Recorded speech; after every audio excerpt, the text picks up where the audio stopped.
Uh, as we go, it's a 1 hour session, but as we go, if you have any questions on the slides, anything that I'm speaking about, I'm absolutely fine that you can stop me and you can ask your queries. Please do not keep it for the end because sometimes we forget and we lose track of it. So please either put up your hand, or even better, if you can use the chat box and type in your queries there. I'm going to keep that open so that if there are any queries, then I will look at it immediately. Um, First and foremost, thank you for having me here today. I come here on behalf of Illuminations Wellbeing Center.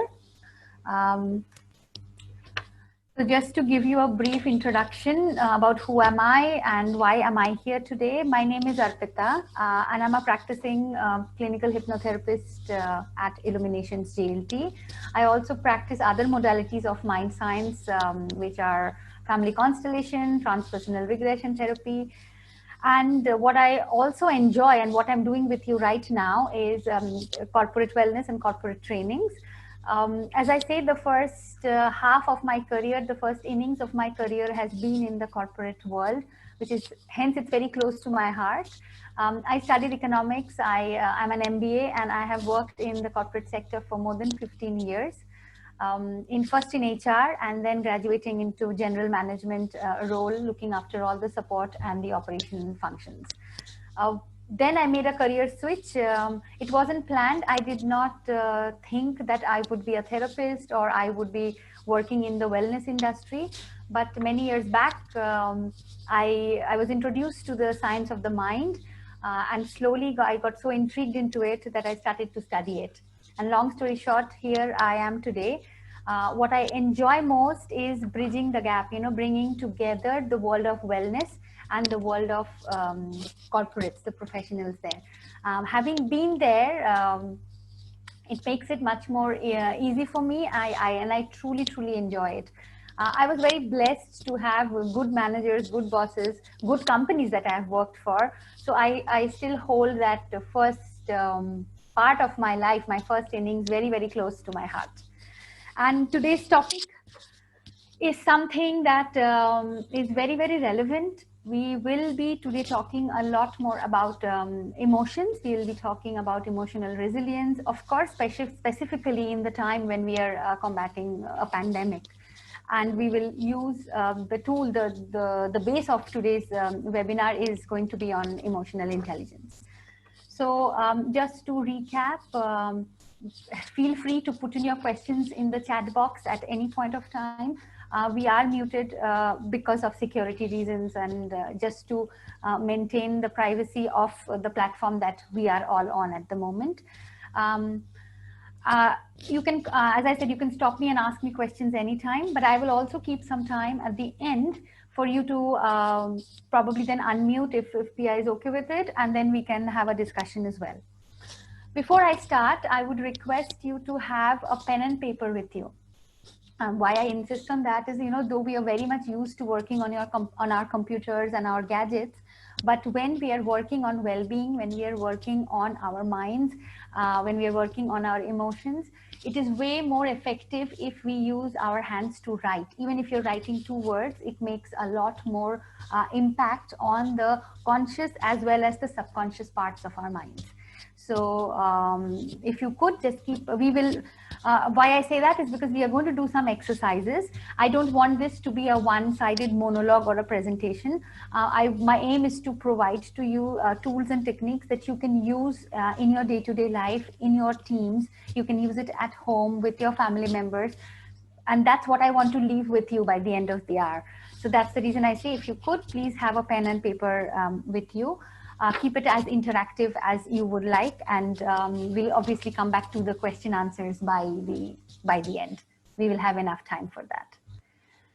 Okay, so coming to, as I said, the agenda for today is to first understand the word emotions, because this can mean very different things to different people.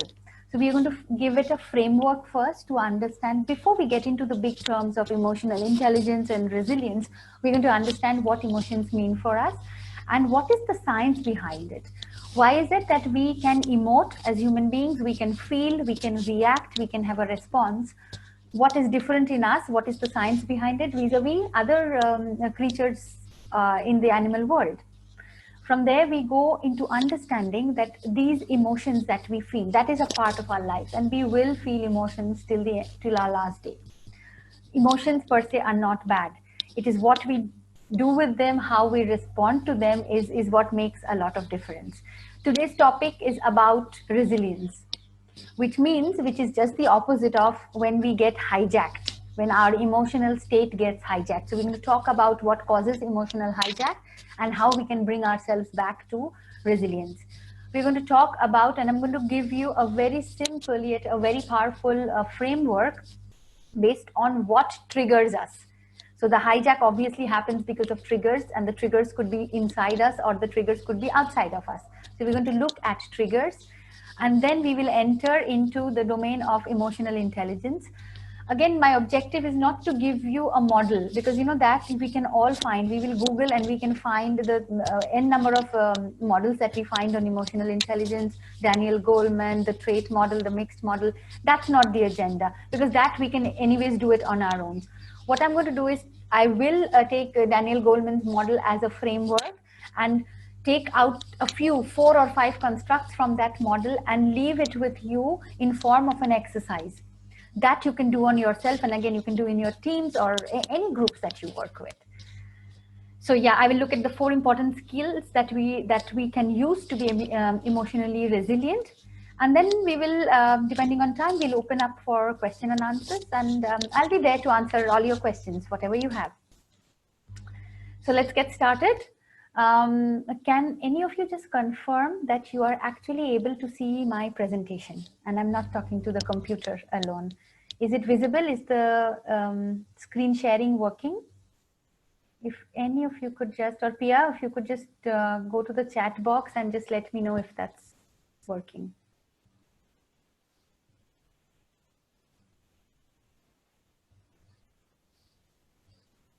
No, I don't see any responses yet.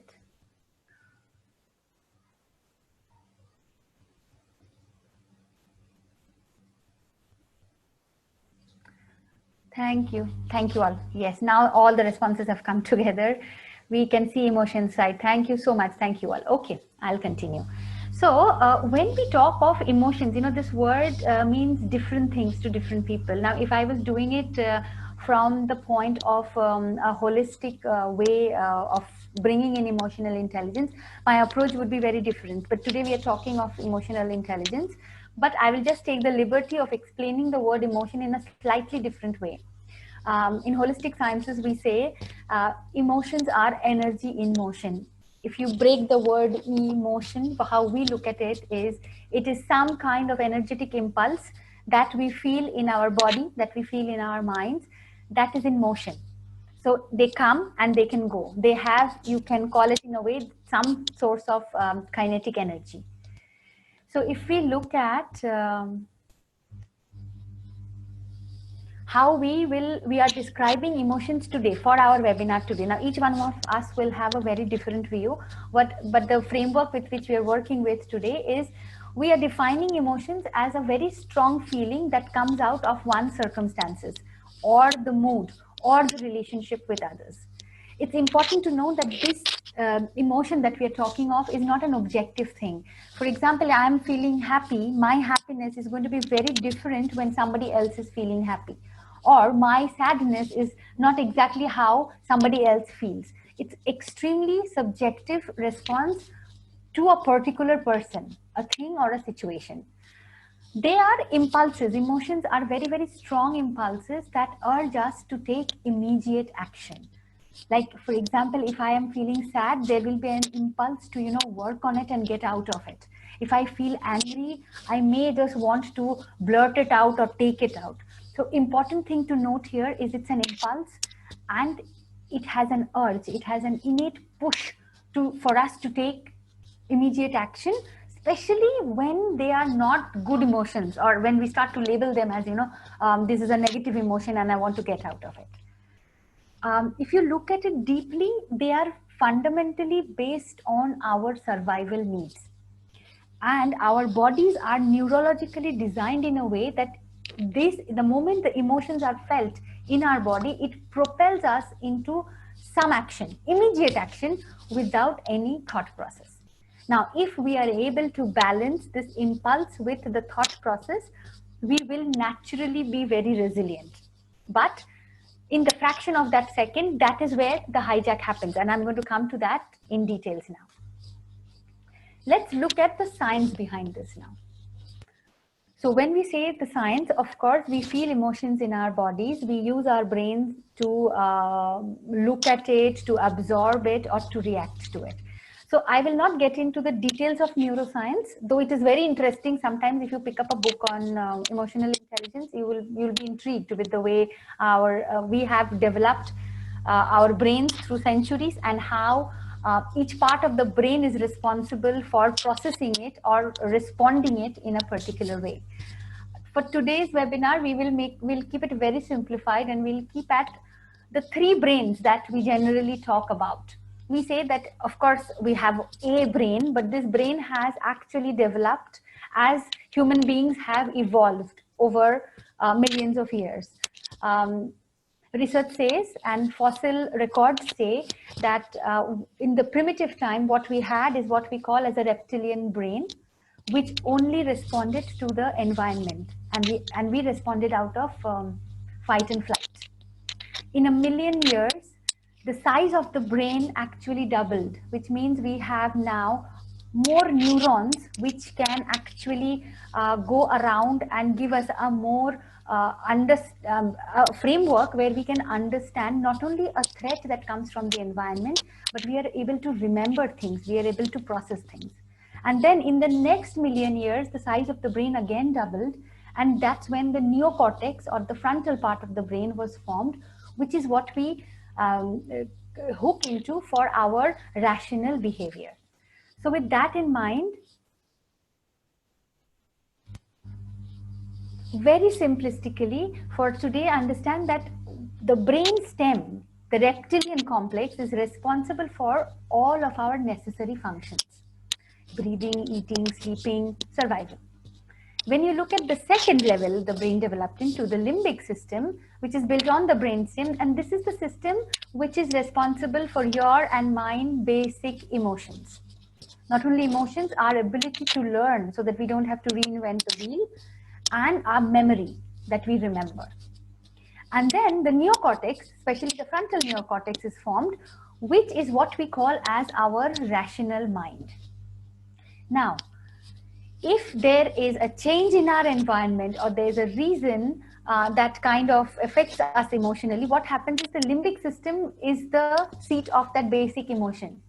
Now, if we are able to give it little more time, instead of immediately, remember the urge to take immediate action, if we are able to control that, then the neocortex gets some amount of time to rationalize it. If we can do that, we are emotionally resilient.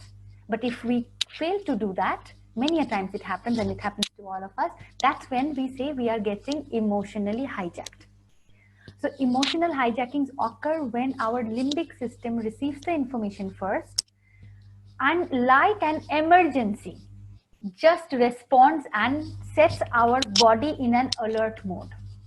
When the body gets into a panic alert mode, it becomes very difficult for our neocortex to control the actions, and we just go with our emotional impulses.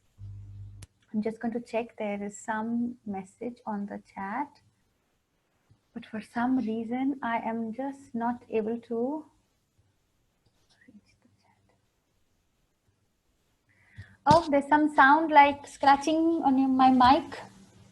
Okay, I will see. It doesn't look like anything like it, but I will just be mindful of it. Thanks for letting me know.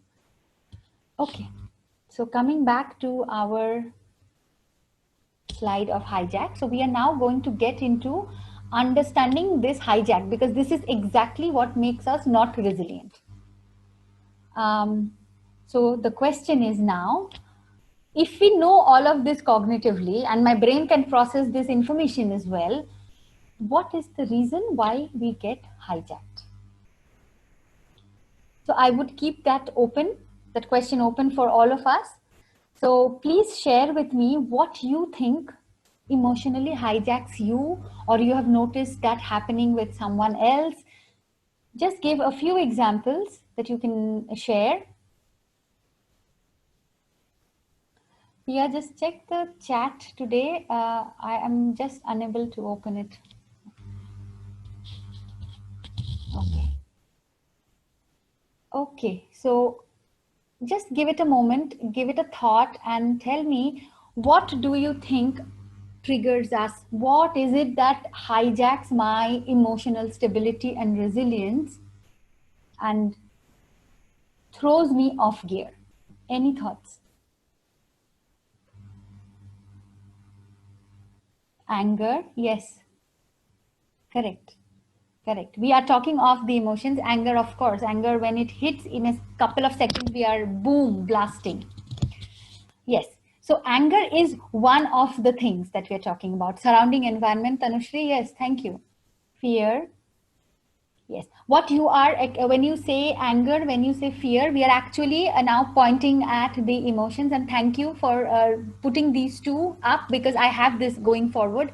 And it's very, very interesting that even before we have discussed it, it is so natural for us to, put up this. Tanushri, I go with, I totally resonate with what you're saying, surrounding environment. And that actually is what we call as the triggers. Now, the triggers, as I said, could be my own from inside of me. It could be external as well, as Tanushri is saying. So the fear and anger are more internal triggers, and something that changes in the environment. For example, COVID. We are talking specifically of emotional resilience in difficult times. So it's a COVID, for example, is a huge trigger, and the same fact can trigger each one of us in very different ways. It's not necessary that the way I respond to a COVID situation is the same somebody else would. So first, let's look at what is a trigger. A trigger is any experience that draws us back into the past and causes old feelings and behaviors to arise. Take the example of the pandemic. Take the example of COVID. This is something new that has happened to us. Nobody on the planet has, at least maybe our forefathers who have seen more the Spanish flu or other flus, but in the living generations now, we haven't come across this. We have never experienced this kind of an impact globally. So it's a new trigger. It's not something we have experienced, but because of COVID today, each one of us are experiencing anger, fear, worry, anxiety, name it, which means but these emotions are not new. Trigger is new, but the emotions are very much existent amongst all of us, which means this trigger is only like a stone falling in a pond. And what we are experiencing is the ripples. We are experiencing certain things that we have experienced before. Probably we have learned to deal with it, probably we haven't. But that is the definition of a trigger. Now, let me give you examples. Now, I'm not specifically talking about the difficult times that we are going through at the moment, but you see, it's absolutely applicable even to the COVID situation. We get triggered when we get an impression or we perceive that someone else is controlling my time, or I'm told to do something I don't like, or somebody who is higher up than me in the hierarchy is giving me orders. So the crux is, a trigger is anything that you feel as though, one of the elements is missing. This element could be acceptance, this element could be love, it could be respect, it could be attention, it could be consistency. The list is unending. Our focus today in the next segment, what we will look at is giving you a framework to first understand your triggers that completely throws you off gear, your Zen self, your emotionally resilient self. So now let us look at potential triggers. As I said, there are thousands of things that can trigger you and trigger me, and we can lose our calm and we can lose that emotional stability that we have. It's very, very difficult then to pinpoint what is actually bothering me. And because today we have not a lot of time, it's not a workshop, it's just a short webinar. So I'm going to give you a framework which is also short and sweet, but it will definitely pinpoint your pattern your theme of your own triggers. Triggers come from either the thought of the past or they come from the thought of the future. Because in the present situation, there is hardly anything that adults like us cannot work with. So as an adult present in my mind and body today, actually we do not respond to triggers. We respond to triggers when something in my environment or something inside of me either reminds me of something from the past, like COVID, like the fear that I have because of COVID, or it kind of pulls me into consequences for the future. So we are going to look at 3 triggers, the most prominent ones that come from the past. And we are going to look at one trigger that comes when we are worried about the future. Simple 4 very, very useful ways of looking at it. So the first trigger comes when I feel I did something wrong. When I take the blame, when I look inwards and say, I am not feeling good, I am getting emotionally hijacked because of something I have done wrong. So please share with me, what do we feel? What do you feel when you feel that you have done something wrong? What is that emotion?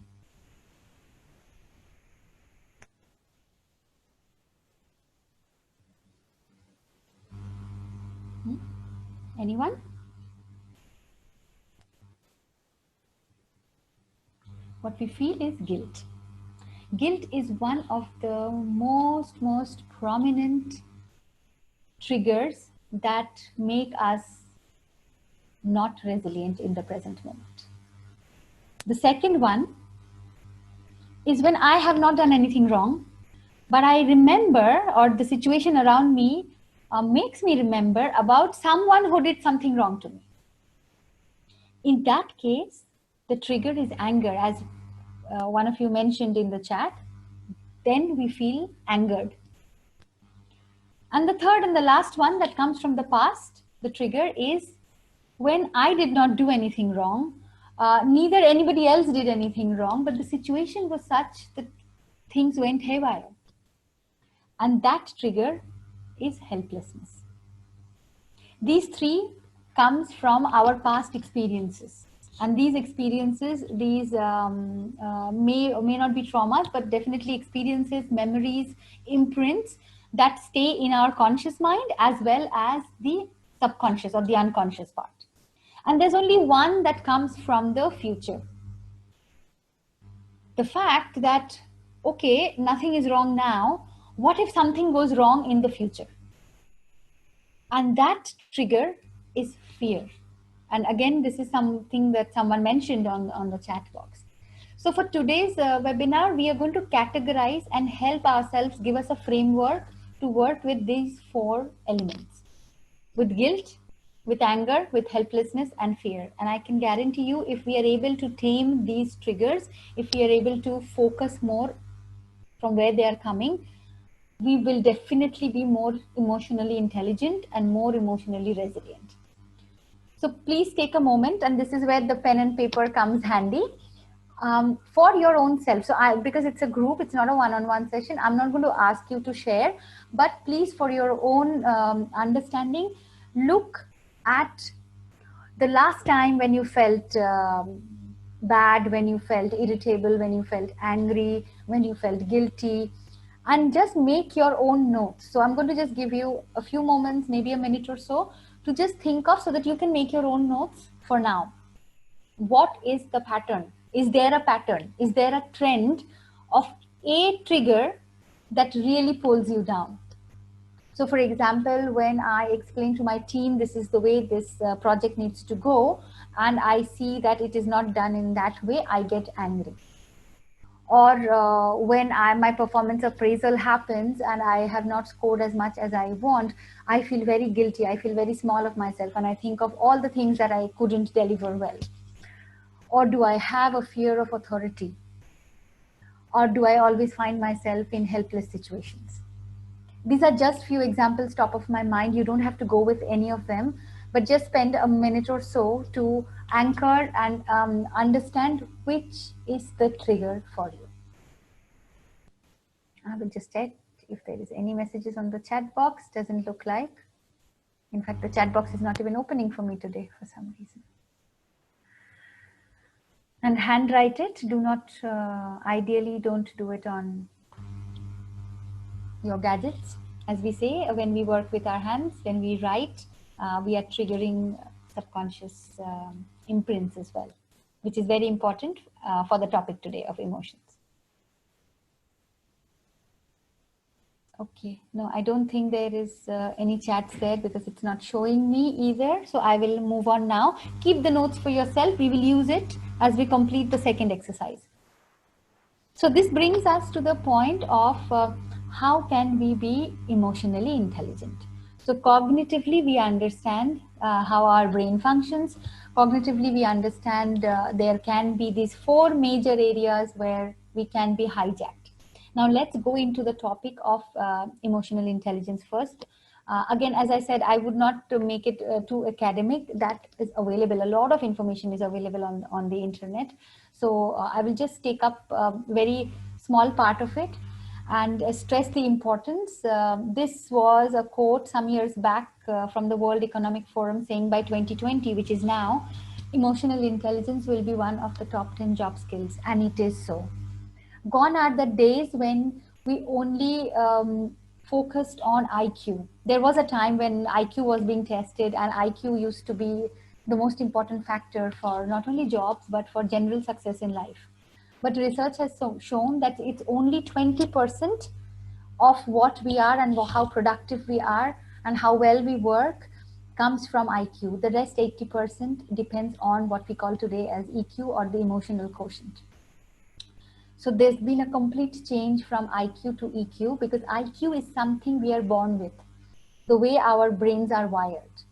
But EQ or emotional intelligence, EI, is something that can be developed, that can be worked upon, and that can be improved. And hence the world has moved from that era of academic intelligence or IQ into the era of connection, of emotional intelligence. And each of us will agree that this is so important.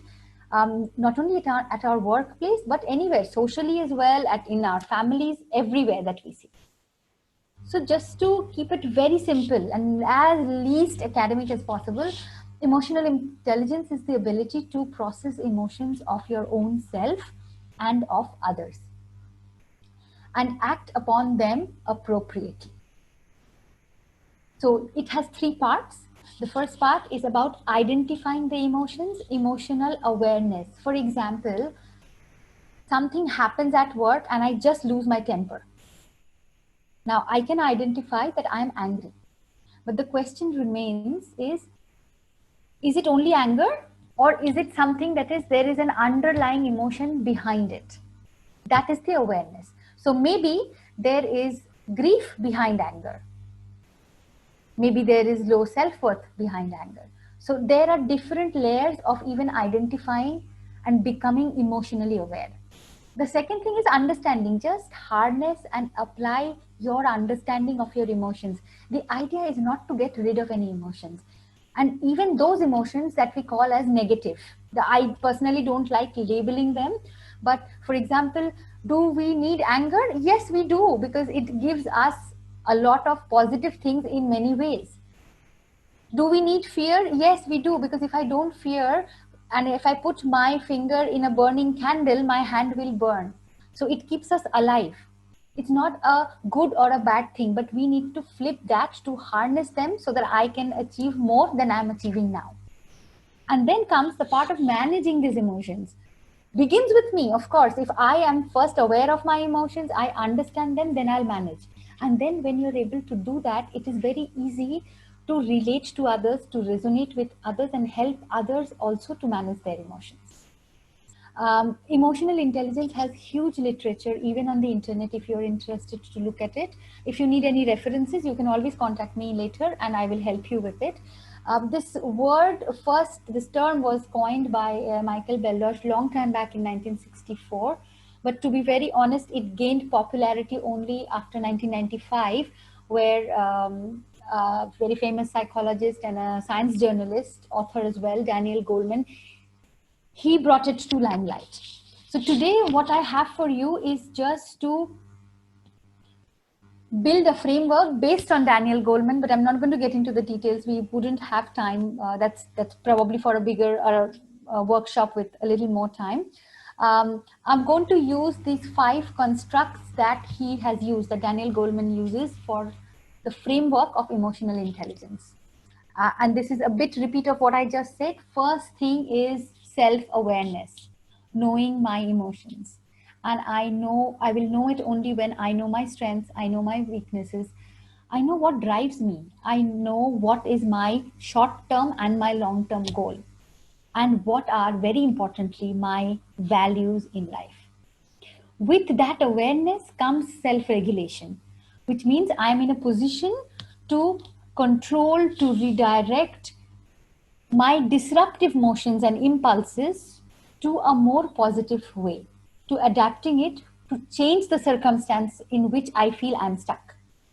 When I have that awareness, when I'm aware and I'm able to regulate myself in my environment, what I'm developing actually is a social skill.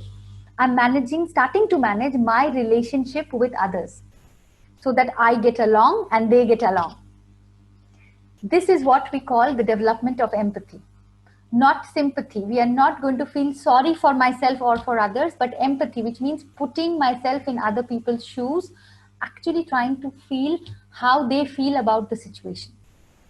And when this is achieved, obviously, we look at motivation, my own motivation, and then I look at my team, the people that I work with, and be aware of, you will get those cues, you will understand what motivates the person in front of you. So we move away from conflict and we move into a stable environment where people are emotionally aware.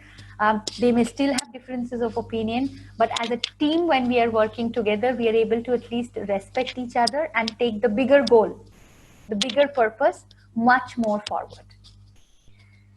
So how to become emotionally intelligent? I have today chosen just 4 very basic skills. So I'm going to quickly take you through it.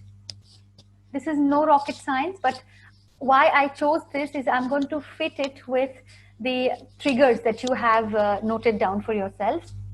So the first skill obviously is self-awareness, knowing what you are doing.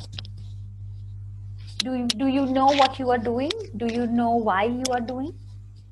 For example, again, I'm taking example of our workplaces. Why am I doing the job that I'm doing? There is definitely a reason. So awareness comes with first knowing what I am doing. And when I'm doing this, what do I feel? Do I feel really encouraged? Do I feel good about myself, or do I don't? And when I am in an environment working through it, knowing my triggers, do I know my triggers which makes me feel in a certain way? So I am becoming an observer of my own self. Self-awareness also includes giving constructive feedback to our own selves. Sometimes we are very lenient with others, but very harsh on ourselves.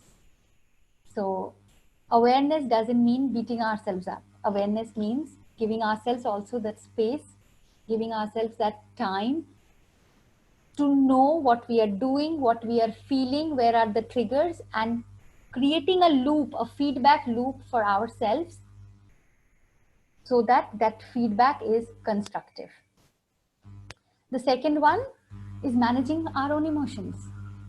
So we feel a range of emotions throughout the day. The first step of managing is not to push it away. So for example, if I am getting very irritable, the worst thing I can do is to push that irritation down, because guess what? I may be able to do that for the next 10 minutes, for the next half an hour, for the next 2 hours, and then it will come back with a bigger blast. So the key to managing emotions is to first accept and acknowledge, what am I feeling? It sometimes helps if you write it down. So if I'm feeling angry, accept you're feeling angry without judgment. The moment you accept and you acknowledge, you will see that feeling starts to diffuse. The power that that feeling has, that emotion have, is completely diffused the moment it is given a space. So for example, something has happened and I am completely diverted. I feel very guilty, but I'm at work and I cannot let that come in. So the best way to deal with that trigger that is coming from somewhere outside my work probably is to accept it, to acknowledge it, and imagine that you say to that part, I'm going to come back to you after I have finished, and go back to that part.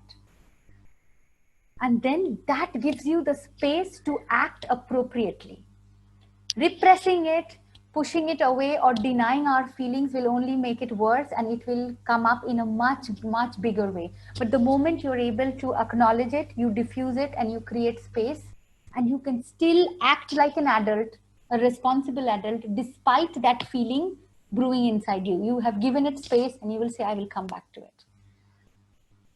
The third part is to develop empathy.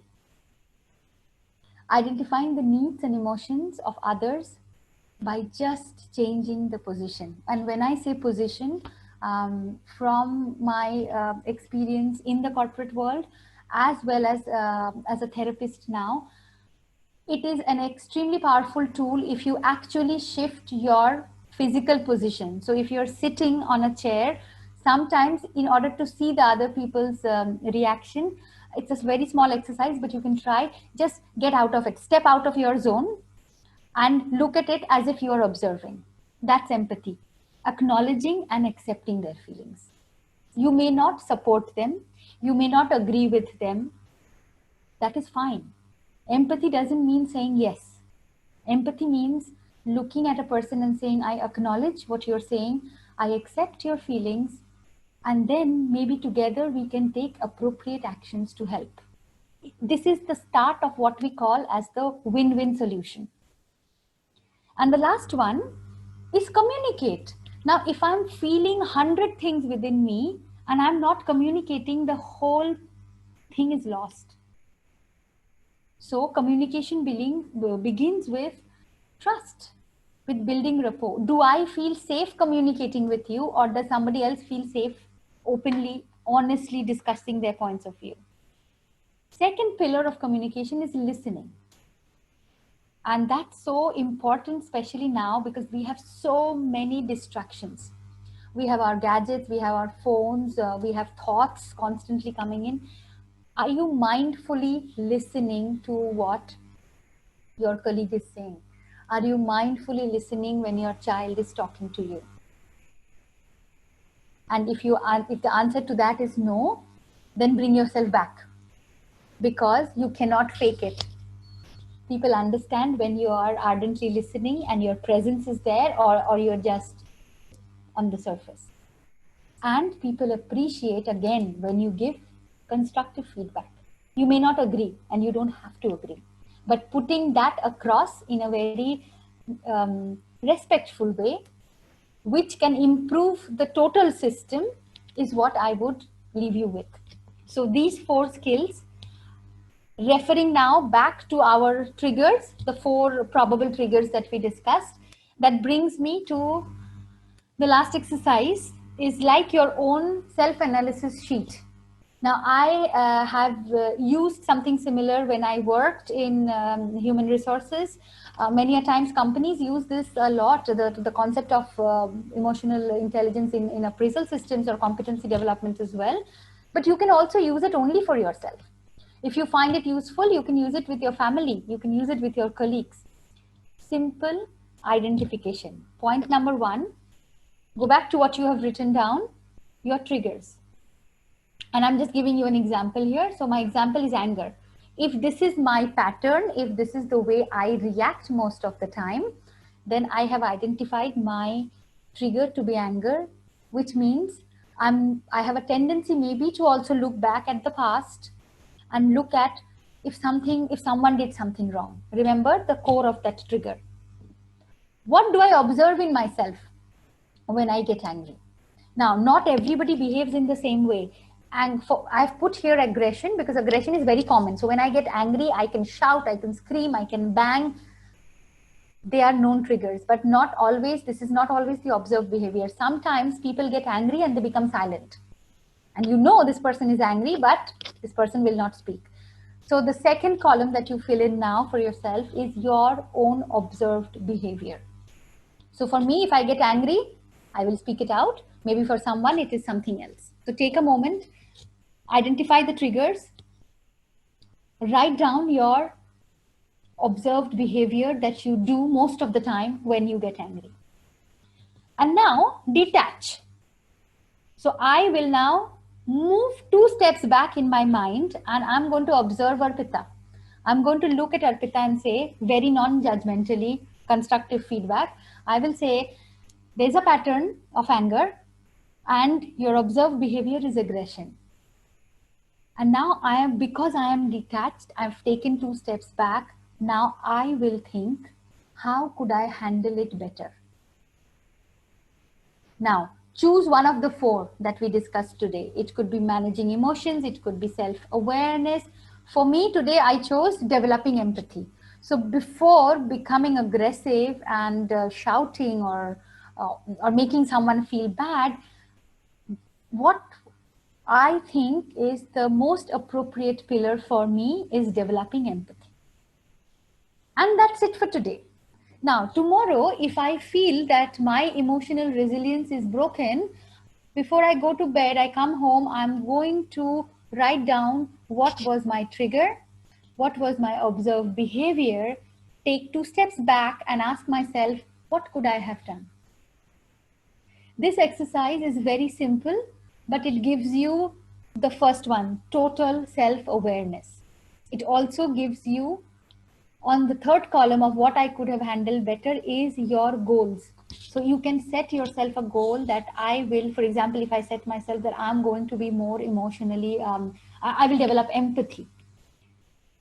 Do this for 1 week, 2 weeks, 21 days, 1 month, and then look, you will get a pattern of your triggers, you will get a pattern of your observed behavior, and you will get pattern of what you need to work on. If you are comfortable, you can share it with somebody who's close to you, who knows you pretty well, and then check whether your self-assessment, your self-analysis matches with somebody who is not you on the outside, but maybe your inner circle, if that matches. So I'm going to leave you with that. And another nice way of looking at this transition of whatever triggers you to not trigger you anymore, which means we all will move from a zone of low emotional intelligence into high emotional intelligence. Now, this is again something which is available online. I just picked it up because I really found it not only nice and colorful, but also it kind of shows us exactly the behaviors of how we can flip aggressiveness into not being aggressive but assertive, not be demanding but be ambitious, not be easily distracted but be enthusiastic. So all of these are not going to apply to all of you. Pick and choose what works for you. That is your first step towards self-awareness. That is all I have for you today. If there are any questions, I don't know if you can unmute yourselves now, or there is the chat box. So I am going to be here for the next few minutes to answer if there are any questions, if there's anything that needs more clarification. So now it's open to you. As I said, if there is any further study or links that you would want to know more about the topic, you can always contact me or Illuminations, and I will come back to you with more details on it. So it's absolutely open forum at the moment. Feel free to ask any questions, any doubts, any observations, anything that you felt resonated with you or anything that did not.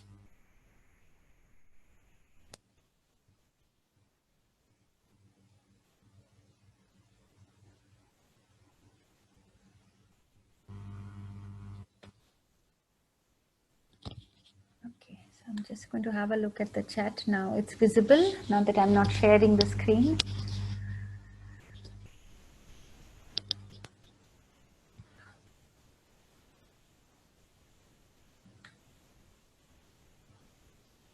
Okay. I'm not sure if I'm getting your questions because there's something wrong with the chat box today. I think it's all coming up together or it's not coming at all. So I don't see any comments or questions, but I'm still around here. If you have any questions, you can anytime type it in, let me know.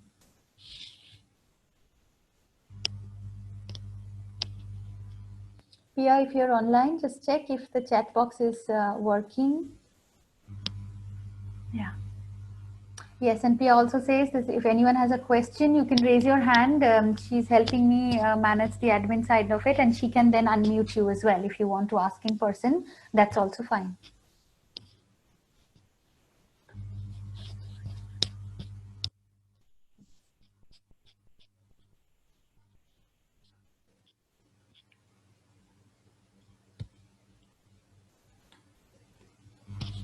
Okay, I think I have a question from Tanushri. Does communication play a better role in managing the emotional resilience within a team? Definitely. Communication is such a, one of my favorite topics, to be honest, because there's no end to how we can better our communication. So yes, out of the 4 things that we listed today, when you're talking about teams, of course, communication is vital. Now, with the prerequisite to communication is trust. So am I, as if you're asking this as a manager of a team, of a team lead, then do I have I created enough trust that there is fair communication, that people feel that I'm safe to communicate? So it even begins before communication. Communication is just not talking or speaking or verbal communication is just one. There is a lot more that is non-verbal communication. And the process of communication also has a part which is, me as the one who is communicating to you. So there's a sender of this message, there's a receiver of this message, and then there's the content of the message. So all those 3 elements of communication is very, very important, and the base that this is a safe place to communicate, I would say. If that answers your question, Tanushri, definitely it plays a huge impact. Huge impact. Suhail, what all can we do or best respond to a situation when things are out of control? Okay, now out of control for whom is the question. So if I'm assuming if you feel that the situation is getting out of control, I'm going to take a broader example like the COVID situation, for example, was out of control. Like when it came up, nobody knew how to deal with it. So first step to emotional intelligence or resilience is not to react immediately. Remember the 3 brains. So fight and flight will obviously be triggered with whatever the situation is. I'm out of control. Limbic brain will push you. Our idea is to allow the frontal neocortex to function. And a very simple way, what we all can do is stop ourselves from impulsively taking an action or saying something or doing things. So that is the no immediate response sometimes is the best response. When you detach, why is it a best response? Because you are creating space for yourself and you're creating space for others. So this out of control situation, when you just detach and you take a look at it, your view becomes a little bigger. And it gives you breathing space to now see that yes, the situation is out of control. You acknowledge it, you don't bury it. It is out of control. But guess what? There are probably 3 ways in which I can respond to it. That in itself is the core of emotional intelligence. That I can respond to a situation, just not react. Animals react, human beings have the capability to respond. So that is the difference. We can do many things. We can communicate, we can talk about it. All the 4 things we mentioned today, you can start to understand why the other parties are behaving in a different way, which is what we call empathy. You could be self-aware and check if everybody else also thinks that the situation is out of control. So you can use all the 4 parameters that we discussed today, all of them, when you are getting ready to respond to a situation which you feel, Suhail, is out of control.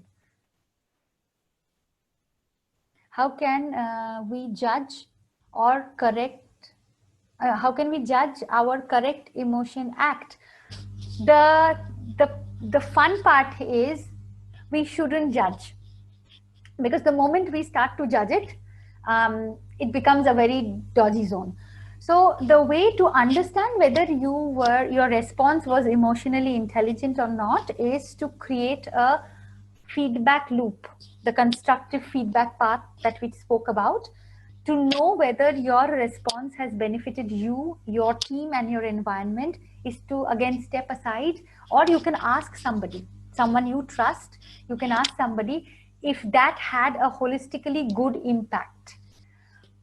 If yes, brilliant, that means you are very much aware of your emotions. If no, then no judgment again. You can reason it out and then go back to our worksheet. How could I have done it better? Do I need to? It's like cooking. It's like you're reading a recipe. So this time I made pasta and this is how it came up. Now next time I think I should add a little bit more salt and a little less of cheese. That is how you balance out your own emotional resilience. Feedback, but for feedback, the environment should be trustworthy. Tanushri, thanks. You're welcome. Showing empathy to certain situation or people might not be taken positively, even though it is in the best interest. How to manage this? Yes. Again, it depends person to person, but just check your state of mind when you are showing empathy and try to distinguish between sympathy and empathy. When we sympathize, and I'm not saying you do it, I'm just taking your question as an example. When we sympathize, we come from a position of, oh, poor you, or poor me. Empathy is not that. Empathy is, I see the situation, and I may agree with you, I may not agree with you, but I can see you. So empathy comes from a one-on-one, when you look at people with respect and put them at the same level. That I'm a human being and you're a human being and I can empathize with you. I'm not sympathizing because I'm not above and you're not below. So check your own intent, check your own state. And it's very natural for us to sympathize. It's not a bad quality. But when we're talking of emotional resilience, and understand that communication is just not verbal, people will pick up. Would I like if somebody sympathizes? I guess not. I would like if somebody empathizes. So that's, and if you're on top of it, if you know that you're going to deal the person with respect, you're going to deal with the situation with respect, your show of empathy will not be misunderstood. What you're saying here is that, I'm trying to do something positive, but it backfires. It will not backfire then. And if it backfires, test again. What could you do different? Would it require you to be more self-aware of how you come across? Would it be that I need to be less empathetic? You always don't have to. You don't see, none of those characters we spoke about needs to be used in excess. So positive feedback loop for yourself and for others. Let me know if that answers you. Otherwise, I'm happy to clarify more. Salim, I hope that was a very insightful session. Thank you so much. Can mind programming be considered as an important exercise to handle the triggers in a better way? Salim, you're going to get me started on a topic I can talk for 24 hours. So I have to find a nice way to answer your question so that I don't drag you into mind sciences. The answer to that is yes, yes, and yes. And that is what I do every single day of my life at the moment. I would say mind, not programming, but I would say rewiring, reprogramming, because our minds are already programmed in a certain way. I'm going to take a little liberty of mixing mind sciences with emotional intelligence because of this question. So when you talk of mind, see, what we spoke of today is the brain. We spoke of the three brains. Now, your question is about the mind. Now, the mind and the brain is not the same thing. Though we are, we generally tend to mix it. And even we say, the thinking happens here, the mind is here. What is here inside my brain, my skull is my brain, not my mind. Mind and brain can be understood in a way. The brain or the body that we have is the hardware. And the mind is the software. So can mind programming help? Yes. But the programming of the mind happens for all of us in the first 8 years of our lives. So this is a software, imagine, that is being developed and coded from age 0 to age 8. At age 8, our minds are completely programmed. What is that programming? It is our belief systems, it is our innate characters, it is the way we behave, and it is built based on 4 factors: on the society, on the social circle in which you grow up, your family, your extended family. Number 2 is the education that you receive. Number 3 is the economic setup of the family, of the community, of the country. And 4th is religious beliefs. In simple words, this is how conditioning happens. So we are conditioned and we are programmed by age 8. Can we rewire it? Can we reprogram it? Yes, exactly. We can do it. And there are many modalities of mind science. For example, regression therapy, hypnotherapy, metaphor therapy. They are big jargons. I don't want to bombard you with them, but what it means is we can actually go back to those parts of us, those belief systems that we carry, and which is not serving us purpose. So if I am getting angry, which means there is something in my programming that is triggering. So yes, you can reprogram it, you can rewire it. This is what I do in my private practice every single day. And yes, certainly your emotional awareness, your resilience, everything, and the way you handle your triggers will definitely become better. See, we can't control triggers. There is no guarantee what I'm going to face tomorrow morning. The only guarantee and the only thing I can work on is my own inner self, my mind. And you can. So when I get up tomorrow morning, my triggers will still remain the same, but my response to them will not be the same. So yes. Thank you for raising my favorite topic that I'm very passionate about. And to answer your question, absolutely, certainly, it's a very, very good way of working on our triggers. Tanushi says, thanks. Okay, great. So I don't see any other questions. Please feel free to ask. I'm happy to provide you with more clarity if you like. If not, then we'll call it a day. And before I go, thank you so much for having me today. It has been a pleasure, and I hope it brings a new perspective to you as well. Thank you for all the questions. It really makes it more interactive, and it becomes much more easier even for other participants to take it in. So yeah, I will be here for a couple of minutes more. If you have questions, I will be longer. But thank you all for having me here today, and have a lovely evening. Thank you so much. Thank you so much, Arpita. Thank you, everyone who joined. Thank you. Thanks a lot. Good evening. Good evening. Thank you. Thank you all. Thank you, Atul. Thank you, Preeti. Thank you all for being there. Thank you. Thank you.